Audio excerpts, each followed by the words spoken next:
Buenos días, soy Roland de Pew y estamos en el Nuevo Testamento y esta es reseña del Nuevo Testamento. Estamos viendo el libro de Lucas. Esta mañana estamos listos para ver lo que el doctor Lucas comparte con nosotros y las cosas que comparte en su relato del Evangelio. Acerquémonos en oración al empezar esta mañana. Padre, te damos la alabanza y la gloria, te honramos y hoy te pedimos que nos guíes en todo lo que hagamos. Te agradecemos, Señor, por tu bendición, tu fortaleza, te agradezco por tu palabra, te pedimos que abras tu palabra a nuestro entendimiento esta mañana, que nuestros corazones reciban lo que tú quieres que recibamos de Lucas. Esta mañana te damos la alabanza y la gloria por ello en el nombre de Jesús. Amén. Amén. Bien, hagamos lo que hemos estado haciendo en las sesiones pasadas, viendo a Mateo y a Marcos. Hablemos de Lucas primero. Tenemos que averiguar quién es este hombre, Lucas. Una de las cosas que sabemos de él, que muchos saben, la información común, es que él es llamado el médico amado. En Colosenses 4, verso 14, abramos nuestras Biblias ahí y leamos esta escritura rápidamente. Colosenses 4:14. Pablo, escribiendo a la iglesia de Colosas, dice: os saluda Lucas, el médico amado, y Demas. Algunos preguntan si tenemos que buscar esa cita. Sí, por lo menos tenemos que saber la información que Pablo hace referencia a él como el médico amado. Entonces sabemos que era doctor, que era un hombre que pasó tiempo estudiando, preparándose y que era en verdad un médico. Una de las cosas que nos ayuda a entender es porque nos da tanto detalle como lo hace. El nacimiento de Jesucristo, aún acerca de la muerte de Jesucristo. Habla acerca de su humanidad y de sus características físicas. En 2 Timoteo 4:11 puedes escribir simplemente esa referencia. Hay otra referencia a él de la misma manera que era doctor. Ahora, una de las cosas que a veces confunde a las personas es similar de lo que hicimos con Marcos, y es que Lucas no es uno de los 12. Lucas no es uno de los 12 discípulos que Jesús nombra y que separa para caminar con él a lo largo de su ministerio aquí en la tierra. Esta es una información común que todos los escritores eran parte de los discípulos y que Mateo, Marcos y Lucas eran de los 12. Marcos y Lucas no eran discípulos y no eran parte de los 12 que caminaron con él. Otra información interesante acerca de Lucas es que es gentil. Él es griego de origen, lo que lo hace muy original, porque él es el único escritor gentil en toda la Biblia. En toda la escritura, él es el único de origen gentil que escribe la escritura. Los demás son todos judíos o están involucrados en la fe judía. Son criados y tienen sangre judía, pero el origen de él es gentil, está fuera de la fe judía. Para aquellos que quizás están confundidos, este término gentil es un término bíblico que indica a cualquiera que no es judío. Entonces él es ajeno a esta fe. Y como dije, particularmente sabemos que tiene trasfondo griego. No sabemos con certeza dónde se crió o de dónde vino. Lo que tenemos claro es que hay alguna sugerencia y posibilidad que fuera de Antioquía. En el libro de Hechos vemos que Pablo dedica mucho tiempo viniendo y yendo desde ahí hacia Antioquía, la iglesia en Antioquía. Este lugar está al norte de Israel. En aquel tiempo y en nuestro tiempo, Antioquía era una ciudad siria al norte, y como resultado de aquello pensamos que posiblemente pudo haber vivido allí o estar allí el tiempo que Pablo se embarcó en su primer viaje misionero. Porque obviamente en algún momento de estos se interesó en el proceso de los viajes de Pablo y su ministerio y aquellas cosas que estaba haciendo. Entonces vemos a Lucas muy involucrado con Pablo y viajando con él. Entonces, esta es una de las razones que pensamos que hay la posibilidad de que Antioquía era su hogar. Una de las cosas que ya mencionamos, que obviamente tiene sentido aquí, es que Lucas ha debido ser una persona con mucha educación. No te conviertes en médico sin invertir tiempo en tu educación. Y aún en su día y tiempo eso significaba una buena dosis de preparación más del usual de una educación típica para la gente de su día. Porque él se está esforzando para ser doctor. Otra cosa que nos dice que Lucas era altamente educado era que su estilo de escritura y las cosas que hace al escribir el Evangelio. No leemos en griego, entonces no apreciamos el griego clásico que él usa. Para nosotros que hablamos castellano no es perceptible. Y yo no leo griego literal en ese sentido, pero aquellos que nos dicen que el libro de Lucas está escrito en griego muy clásico y es un estilo y formato elegantes, entonces al leerlo resulta muy claro, es muy ordenado y es muy histórico. Lucas sigue un orden cronológico, relatando la historia de Jesús día a día más o menos, o en el orden de los eventos, cómo sucedieron. Entonces sigue un estilo griego, encarando con estilo clásico y culto. Muchos han dicho que su griego, si lo lees en el lenguaje original, es casi poético, de la manera como lo escribe, muy fácil de leer y muy elocuente en lo que dice. Una de las cosas que reconocemos aquí es que Lucas nunca se nombra internamente en este libro. Nunca dice, soy Lucas y estoy escribiendo esto.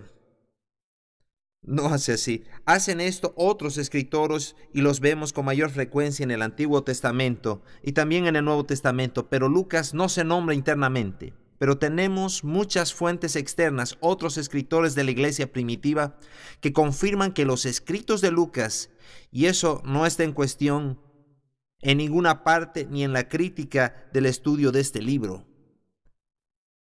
Entonces, no tenemos ninguna duda o cuestionamiento acerca de que él lo hizo. Ahora, hablemos acerca de la fecha. He sido un poco indeterminante en algunas de estas fechas. Permítame ser de la misma manera. Probablemente fue escrito al principio de los 60 después de Cristo. Y la razón de esto es que no encuentro ninguna referencia directa que pueda determinar estas fechas. Actualmente encontrarás varios autores cuando los consideres que te dirán, creo que fue escrito en tal fecha, por estos diferentes factores. Luego lees otro libro y otro comentario y te dirán que fue 2 años después o 2 años antes. Pero el principio de los 60 es un buen marco de tiempo porque habría sido similar a lo que ya hemos hablado acerca de los otros autores. Pero también por lo que Lucas hace, porque puede que haya leído también los escritos de Marcos y obtuvo una estructura básica y le añadió otros pensamientos. Los argumentos en este caso, siendo honesto en mi opinión, no valen la pena preocuparse. Lo importante es que sepamos el marco de tiempo de lo que aquí se hace y podamos reconocer. Otra vez, probablemente la confusión común, ya lo dije antes, permítame decirlo otra vez, es que Lucas y Mateo y Marcos y Juan estuvieron caminando con Jesús tomando notas, como reporteros, tomando apuntes, y luego en la noche organizaban sus escritos. Pero ¿se dan cuenta de lo que estoy diciendo? Ellos se sentaban cada noche escribiendo la biografía. Eso no es el caso. Todos estos libros fueron escritos 25 a 30 años probablemente después de Cristo. Todos fueron escritos como respuesta a una necesidad. Necesitamos escribir en lugar de solo transmitirlo verbalmente, porque todos aquellos estuvieron diciendo su historia, todos ellos estuvieron predicando sus historias, estuvieron revelando lo que escuchaban en forma oral, lo que era típico en ese tiempo, pero luego hubieron aquellos que se tomaron el tiempo debido a sus habilidades literarias y se sentaron y escribieron esto. Otra vez, datamos Lucas probablemente al principio de los 60 después de Cristo. Vamos ahora a Lucas capítulo 1 y veamos los primeros versos de este libro de Lucas para ver cómo lo escribió y cómo escribió lo que hizo. Lucas usaba una gran variedad de fuentes en la preparación de su libro y probablemente lo que hizo es que entrevistó a muchos testigos. Caminó con esas personas, habló con ellos y les dijo: cuéntame qué sabes acerca de Jesús. La razón por la que sugerimos esto es porque sabemos una cosa, y es, como lo dijimos anteriormente, él no era uno de los 12. No caminó con Jesús y por lo tanto tuvo que obtener su información de otras fuentes. Veamos Lucas 1, verso 1.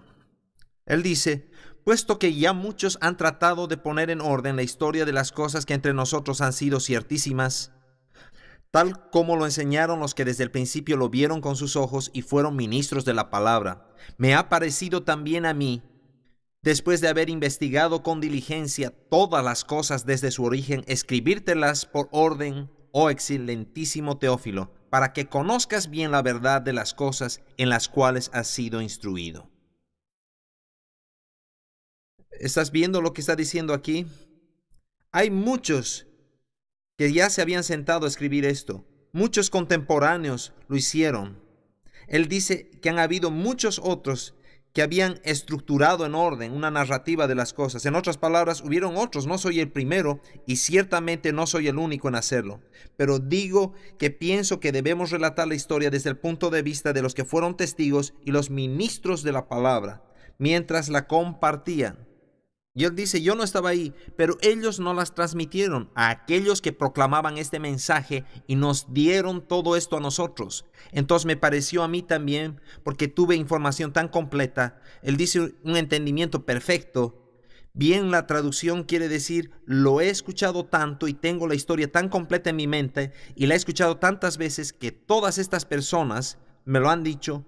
La he escuchado, dijo él, que quiero repetir esa historia.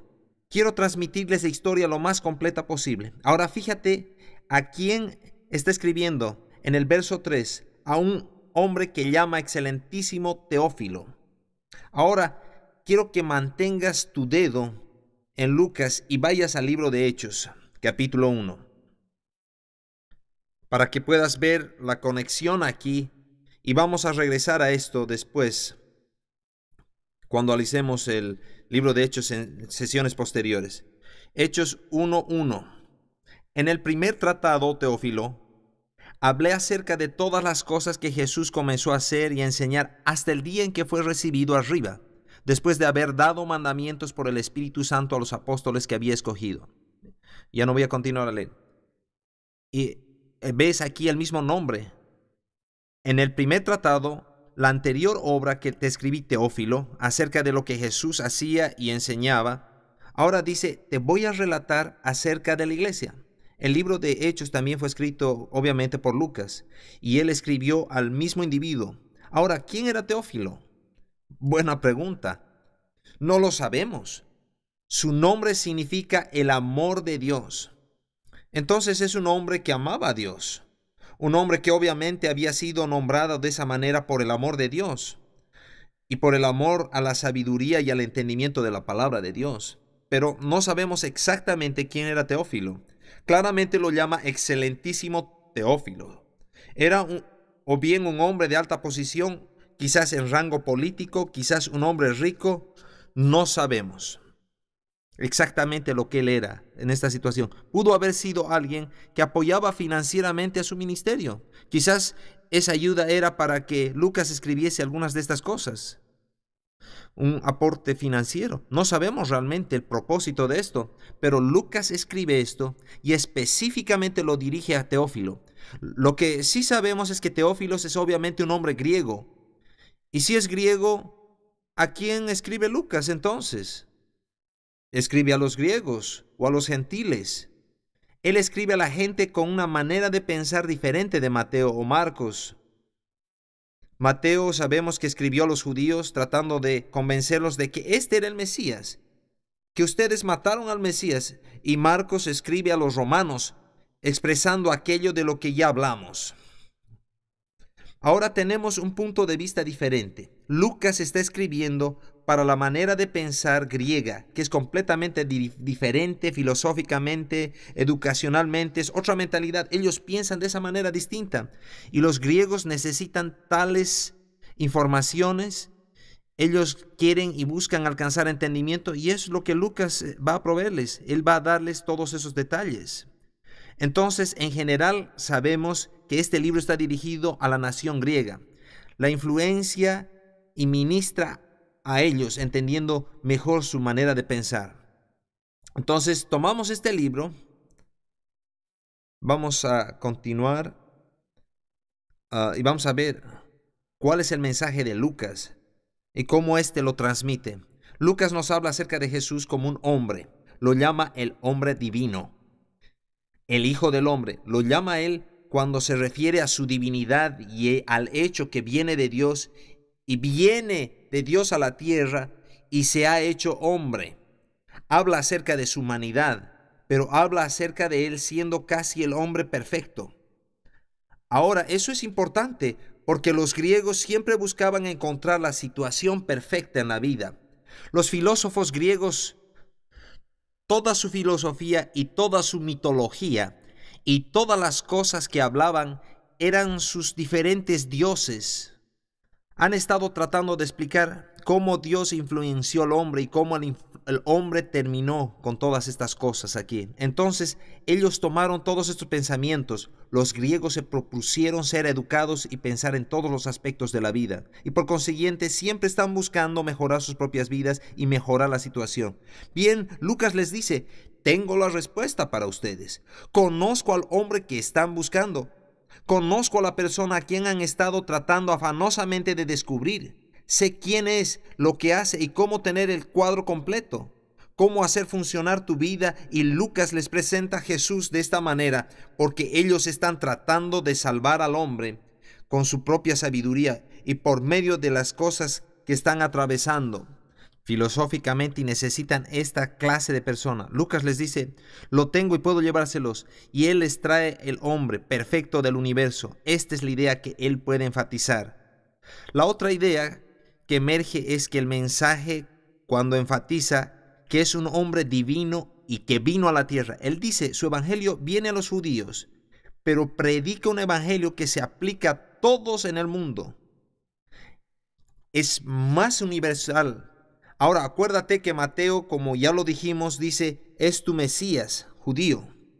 Es judío. Marcos, por otro lado, está tratando de convencer a los romanos. Pero Lucas dice, este hombre es para todos, aún para todas las ideas griegas y aún para toda la filosofía y cosas semejantes. Entonces, Lucas lo toma y aplica a Jesús a todo esto. Él le confiere más detalle a la vida de Cristo. Habla mucho más de las historias y pormenoriza mucho más el desarrollo del carácter. Simplemente desarrolla la historia de una perspectiva personal. Nos muestra mucho más de la humanidad y de la amabilidad y compasión de Jesús, porque describe estas cosas en detalle. Esto no lo hacen los otros autores. Ahora Juan lo presentará en aún más detalle como un Salvador amoroso y algunos otros detalles. Pero Lucas nos da mucho de la humanidad, mucha compasión y nos muestra cómo lo hace. Lucas lo llama el Hijo del Hombre y usa esa frase, Hijo del Hombre, y la usa 70 veces en su libro y en los 24 capítulos.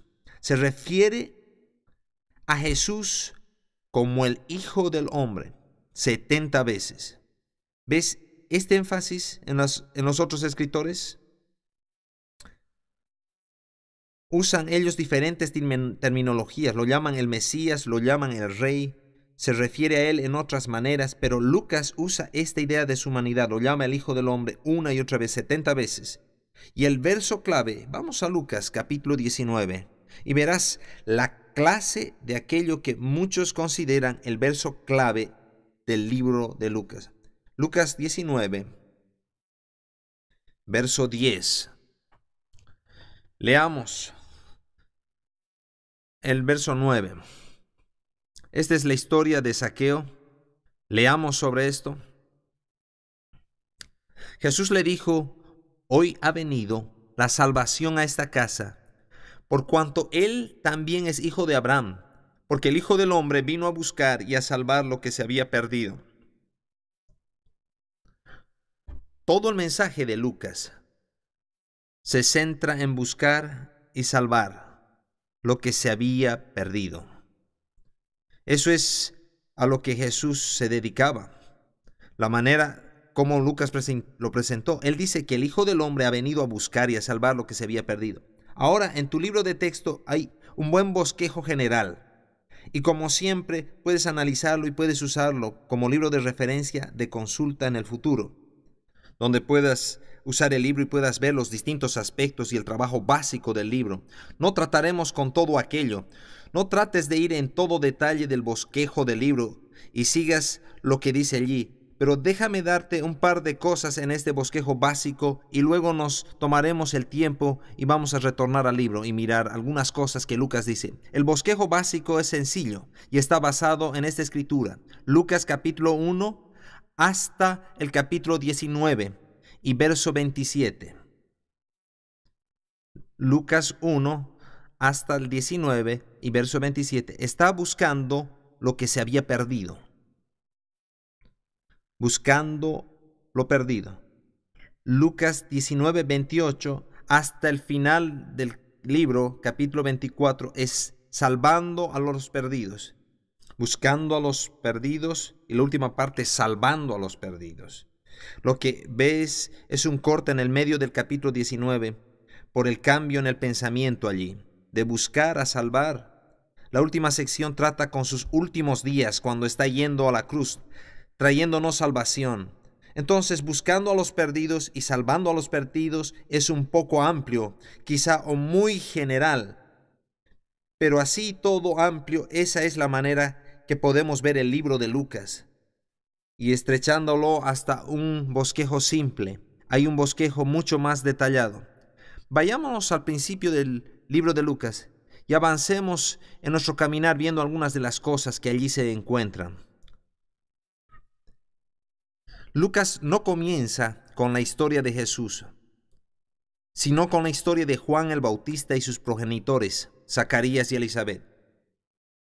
Él introduce esta historia porque nos conecta con la familia de Jesús y logra mucho con ello. Entonces comenzamos a entender la relación que Jesús tiene. Jesús no nace simplemente en un vacío. No nace ahí en el mundo sin ninguna conexión. El modo de pensar griego estaba tan acostumbrado a tener sus dioses vagando por ahí. Sus dioses estaban involucrados, interactuando con la humanidad. La mitología griega nos muestra a Zeus y a los otros dioses mezclándose. Ellos se casaban con los seres humanos y eran interactivos en el mundo.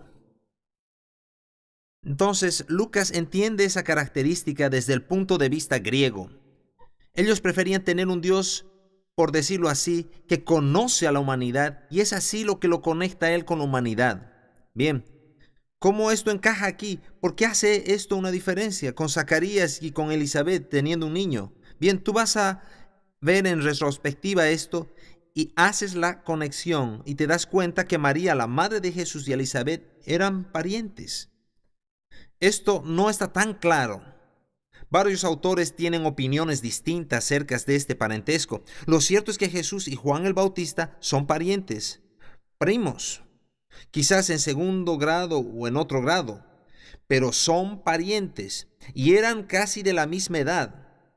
Juan el Bautista era algunos meses mayor, pero ese pequeño detalle no parece tener tanta relevancia. Pero hay aquellos que podrían decir, está conectando todo esto con el mundo en que vive.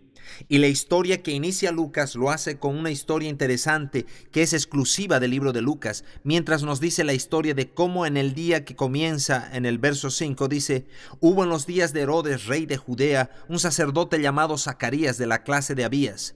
Su mujer era de las hijas de Aarón y se llamaba Elizabeth. Ambos eran justos delante de Dios y andaban irreprensibles en todos los mandamientos y ordenanzas del Señor, pero no tenían hijo, porque Elisabet era estéril, y ambos eran ya de edad avanzada. Y nos cuenta la historia de Zacarías y su encuentro con el ángel del Señor diciéndole que tenía un hijo. Y él expresa su duda y dice: pruébamelo, dame una señal. Bien, tú lo pediste. Sabes que quedó mudo.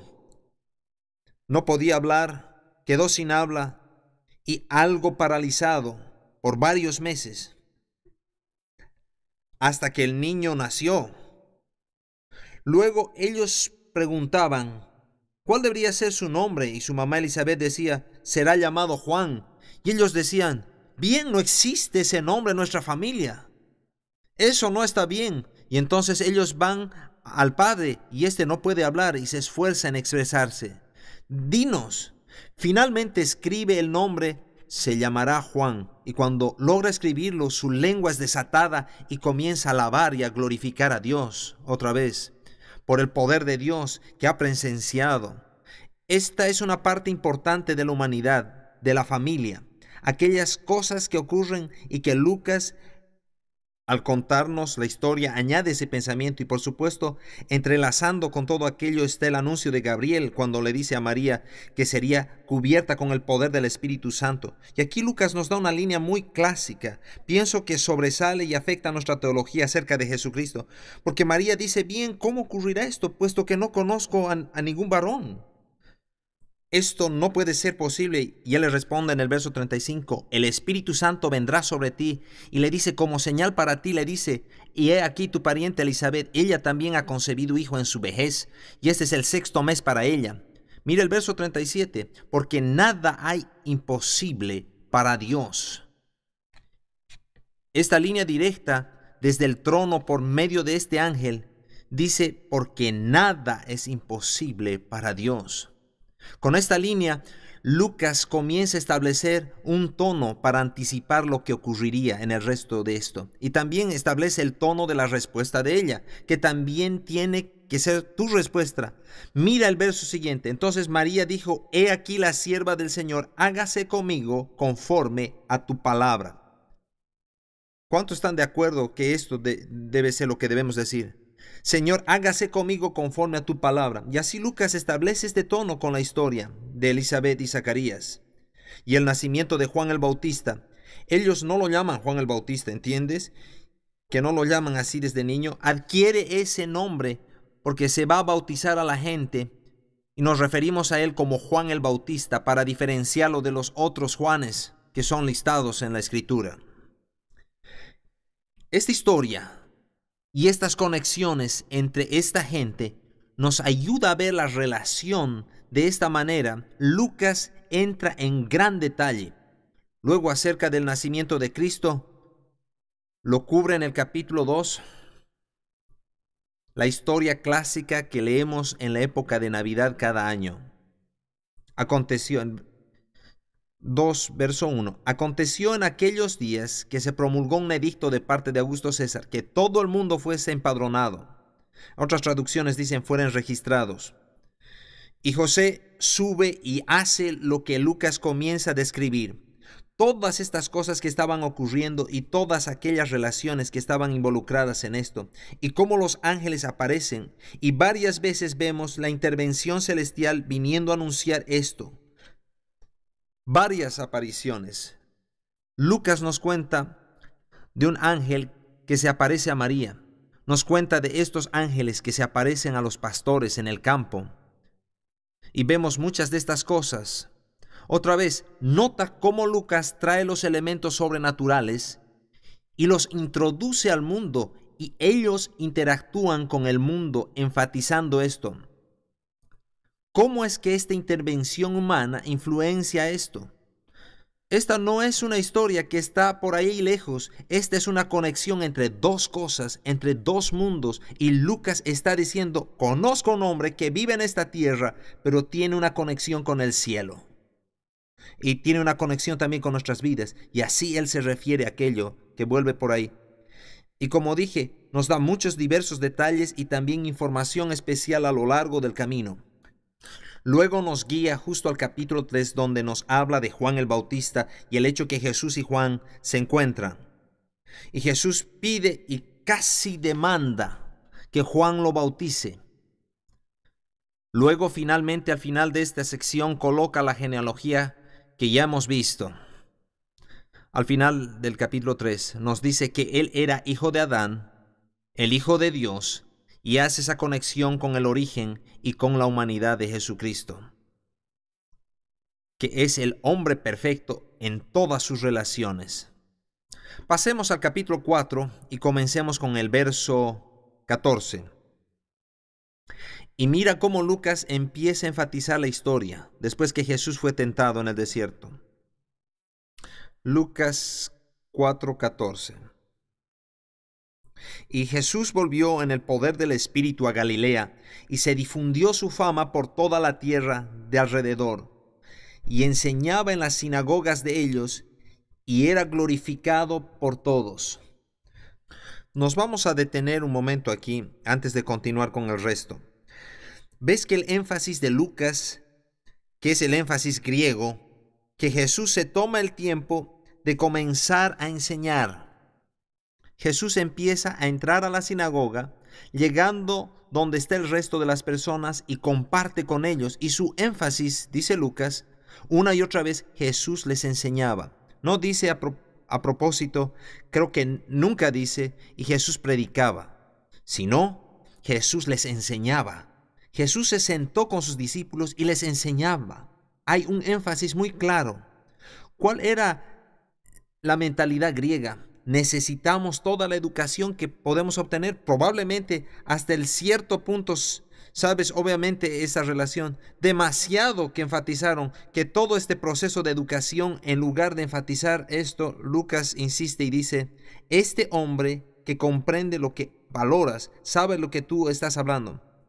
Verso 16, y vino a Nazaret, donde se había criado, y en el día de reposo entró en la sinagoga conforme a su costumbre, y se levantó a leer. Él les enseñaba regularmente. Jesús había estado haciendo esto. Era su costumbre ir los días de reposo a la sinagoga y se ponía a leer. Y hace esto en el verso 17. Se le dio el libro del profeta Isaías y abriendo abierto el libro halló el lugar donde estaba escrito: el Espíritu del Señor está sobre mí, por cuanto me ha ungido para dar buenas nuevas a los pobres. Me ha enviado a sanar a los quebrantados de corazón, a pregonar libertad a los cautivos y vista a los ciegos, a poner en libertad a los oprimidos, a predicar el año agradable del Señor. Amén, aleluya. Este es un gran pasaje y sin duda en la mente y las mentes de ellos que estaban escuchando lo decían: qué bueno, el Mesías está viniendo, uno de estos días va a hacer estas cosas y estamos emocionados con ello.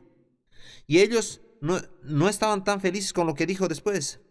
Y es lo que Lucas enfatiza. Veamos el verso 20. Y enrollando el libro, lo dio al ministro y se sentó, y los ojos de todos en la sinagoga estaban fijos en él. Y comenzó a decirles: hoy se ha cumplido esta escritura delante de vosotros. Y todos daban buen testimonio de él, y estaban maravillados de las palabras de gracia que salían de su boca, y decían: ¿no es el hijo de José? Ellos dijeron: ¿quién es este muchacho? ¿Quién es él que nos predica? Y de esta manera nos está diciendo estas cosas, que hoy día esta escritura se ha cumplido. ¿Está tratando de decir que él es el Mesías? ¿Ven el desafío? Es fuerte. Él no solo dice: esta es una buena idea, estamos esperando al Mesías. Él les decía: yo estoy aquí, déjenme ayudarlos. Pero ellos todavía se repetían: ¿tú eres el Mesías? Un momentito, te conocemos, te hemos visto en el taller de carpintería. Tú eres el hijo de José, creciste con nosotros. Creciste con nosotros.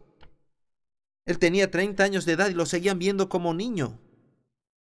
La otra parte importante de esto es que tenías que tener 30 años para ser sacerdote. En el sistema levítico, Jesús no pertenecía a la tribu de Leví. Entonces no iba a ser sacerdote en su sistema, pero tenías que tener como mínimo 30 años para que puedas comenzar a desempeñarte como sacerdote en la fe judía. Sin embargo, podías haber hecho otras cosas, inclusive involucrarte profundamente en las escrituras y muchas otras cosas, pero no podías entrar al sacerdocio hasta que cumplas 30. Y eso es lo que Jesús hace, cumple toda la escritura, se ciña toda la regulación, Él cumple todo correctamente y viene a aquel lugar donde cumple todas las cosas. Entonces dice, estoy aquí, el Espíritu del Señor está sobre mí para poder hacer todo lo que es necesario hacer. Todo lo que está profetizado se tiene que cumplir. Entonces Él se dispone y les dice a ellos, estoy listo, puedo hacer todas estas cosas. Veamos el verso 24. Y añadió, de cierto os digo, que ningún profeta es acepto en su propia tierra. Es difícil algunas veces predicar a gente que te conoce muy bien. Otra parte del problema con aquello es que ellos nos conocen como éramos antes. Posiblemente hemos rendido nuestras vidas completamente al Señor. A veces ellos saben que aún después que dimos nuestras vidas al Señor, no éramos perfectos. ¿Hay alguien perfecto aquí? No somos perfectos. Entonces la gente entiende y muchas veces es difícil para nosotros aceptar este tipo de cosas. Es difícil aceptar lo que alguien nos dice. Muchas personas vienen a mí y me dicen, tengo un problema, y los escucho y oro con ellos y les digo, ¿sabes que la Escritura dice aquí? Yo creo que Jesús tiene la respuesta. Sabe que muchas veces te miran y te dicen, no lo sé. Esta es una de las frustraciones en el ministerio.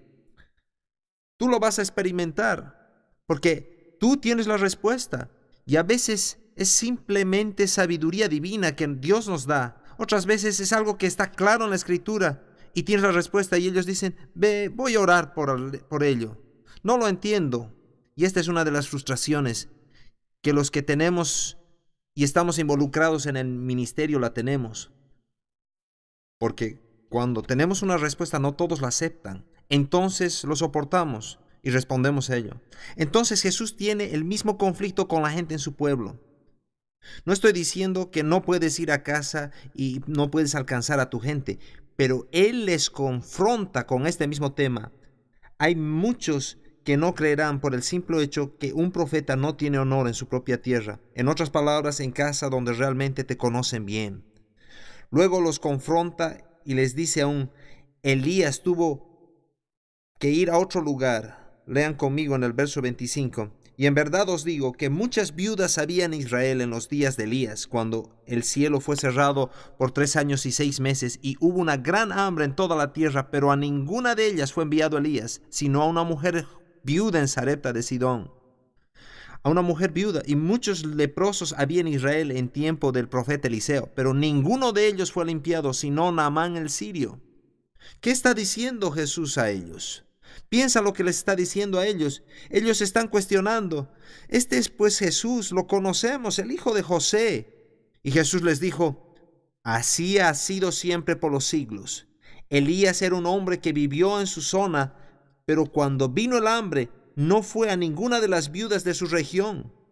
Se fue varias decenas de kilómetros y encontró a una viuda en Sarepta. Puedes leer la historia en Reyes. Y Elías se encuentra y bendice a una viuda que luego su comida no se agotó. ¿A quién la ayudó? Y ayudó a su familia. Él dijo que fue fuera del país antes de que pudiera encontrar a alguien que confiara en él. Y había muchos leprosos en Israel. Pero ¿sanó a alguno de ellos? No, sino sanó a Naamán el sirio que vino de otro país lejano. Él dice, Dios te envía profetas todo el tiempo y los has rechazado a cada uno. ¿Rechazaste tú? Me estoy entrometiendo ahora.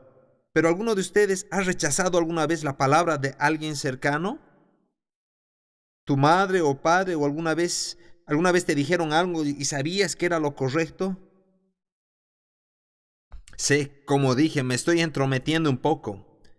Y si tuviste padres piadosos y gente piadosa, Algunas veces cuando son tan cercanos y como que se involucran en tu vida de tal modo que es difícil de aceptar consejo sabio y aceptar milagros y aceptar credibilidad en esas situaciones. Sí, yo te digo la misma cosa que tu pastor te dijo una y otra vez. Puede que se registre en ti porque es una voz diferente y simplemente te dije la misma cosa expresada de otra manera. Y eso es lo que sucede muchas veces en nuestro propio mundo, y eso es normal, es algo natural.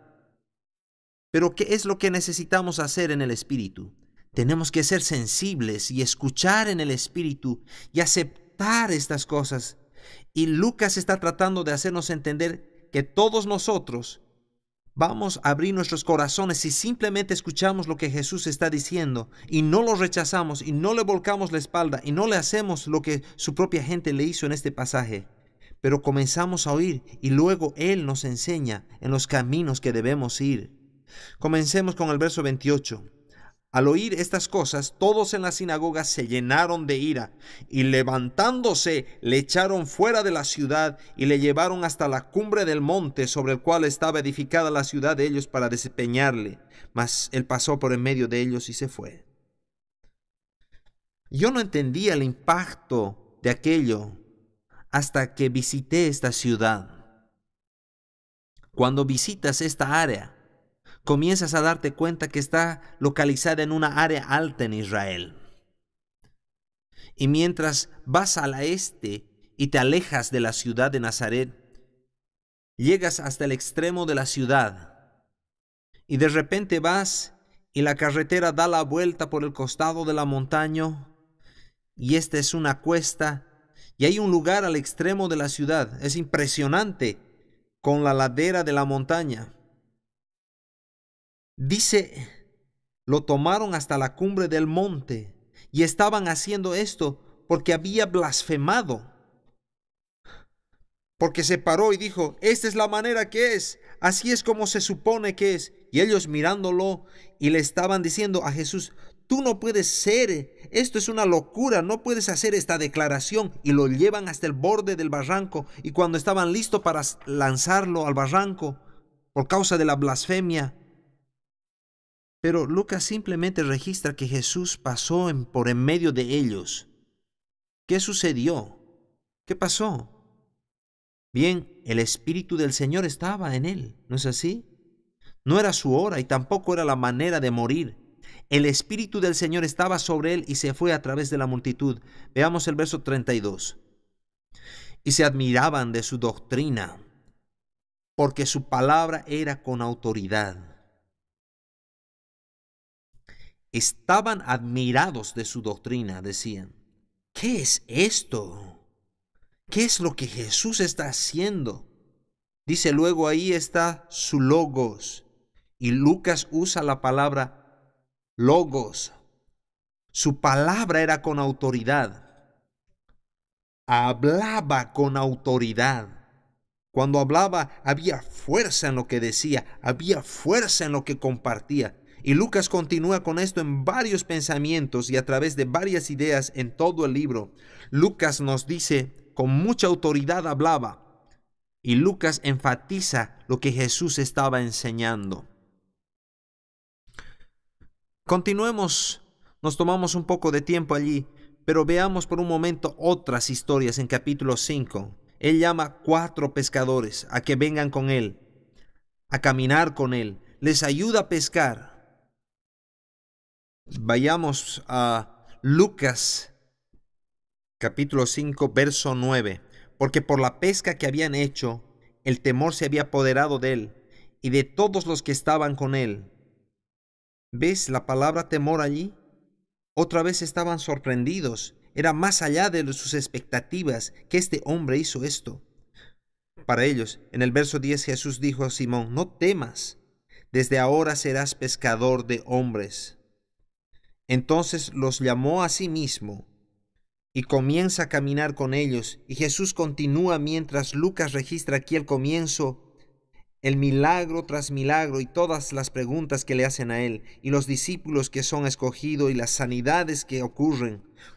Cuando Jesús empieza a enseñar, y Lucas hace lo mismo que Mateo registra, el sermón del monte en este proceso. Y cuando llegas al capítulo 6 y en adelante, registra algunas de las enseñanzas de Jesús y registra su ministerio.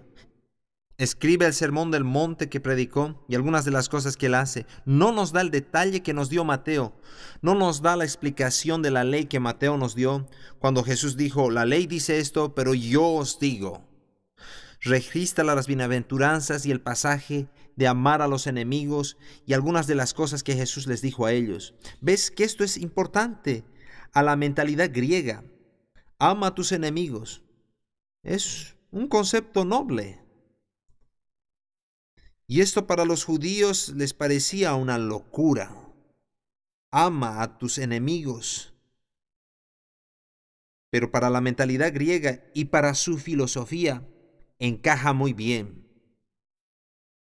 Bien, es una buena idea.